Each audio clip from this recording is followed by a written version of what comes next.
Good morning, welcome back to another video, and today we are going to be talking about the 10 things that you might not know about Roronoa Zoro in One Piece. Now just stick around and enjoy the video. Coming in at number 10 is Zoro has never referred to Sanji by his actual name. This is due to the actual feud between Zoro and Sanji, and throughout the actual manga series, we've never actually seen Roronoa Zoro actually refer to Sanji with his actual name as Sanji, such as when Sanji turns around he goes Moss Head. But going into actually the anime where Zoro has actually referred to Sanji by his actual name, such as the time when they were on the Going Merry, he has referred to Sanji with his actual name. But in the manga, Zoro has never referred to Sanji by his actual name. That being the case, let's get into number 9. Number 9 is Zoro actually hates chocolate. Now, judging by this, I can kind of get the idea that he is more of a booze guy than anything, because we always seem to see him in his downtime either drinking beer or lifting weights. Now, comes as no surprise that he actually does not like chocolate, because it's probably sweet, and Zoro is seen as more of a stoic type character. So that being the case, I can kind of see why Zoro hates chocolate. Coming in at number 8, Zoro has been voiced by 6 voice actors. This is throughout the anime and the additional dub of the anime as well. And throughout the actual entire seasons and or story arcs, he has had over 6 voice actors doing his voice throughout the entire anime, of both Japanese and in English. So that being the case, that's another nice little fact right there that I can just add on. Now coming in at number 7, Zoro was originally designed to actually be a part of Buggy's crew. In earlier sketches done by Oda, he was actually drawn to be with the Buggy crew, or the Buggy pirates, so to speak, and he was supposed to be underneath Captain Buggy. Now, obviously, this got changed before the actual manga got released, and in the anime, that didn't happen either. Where it's kind of nice to actually speculate on how Zoro could have actually joined the Straw Hat crew throughout the storyline. If he was in the Buggy crew at the beginning, would Luffy have had to have defeated Buggy, or he would have had to fight Zoro? We don't know, because at that point in time you only had Zoro and Nami at that point in the anime and the manga. With that being the case, it would have actually gone quite a bit differently, because Zoro was already a well-adept swordsman at that point. In the story arc, he was also known as the Pirate Hunter Zoro, and known across the East Blue as the Pirate Hunter. So I don't understand how that could have transpired, and seen how that could have gone across. Maybe that would be a little bit of theory crafting, and I would love to see your thoughts down in the comment section. Coming in at number 6, Zoro actually sleeps from 6 AM towards 7 AM. So thinking about this is about 3 hours worth of sleep.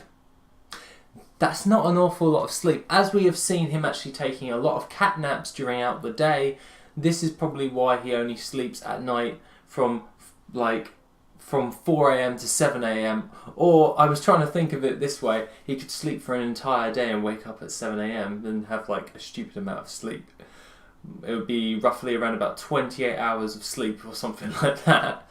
And I'm just going to go with the beginning one, because that seems the more plausible of the two, and he only sleeps about 3 hours a night, and then just takes loads of little cat naps throughout the day. As we have seen Zoro throughout the actual storyline just snoozing on the ship, I would think that this sleeping schedule goes hand in hand with him being up in the crow's nest all the time, as he is consistently keeping a visual lookout for any oncoming parties wanting to attack the Going Merry or the Thousand Sunny at this moment present in time. But at the end of the day, that is Zoro's sleep schedule. Coming in at number 5, Zoro's attacks are actually based off of Buddhist attacks, so to speak. So not really Buddhist attacks, but Buddhist religious numbers. His actual attacks are based off of Buddhist numbers or with religious backgrounds towards them, and some of them are the 10 80-pound phoenix, which is a cutting technique that he uses with his Sontai-yu. And along with that, he also has the 36-pound phoenix, the 108-pound phoenix, and a lot of others.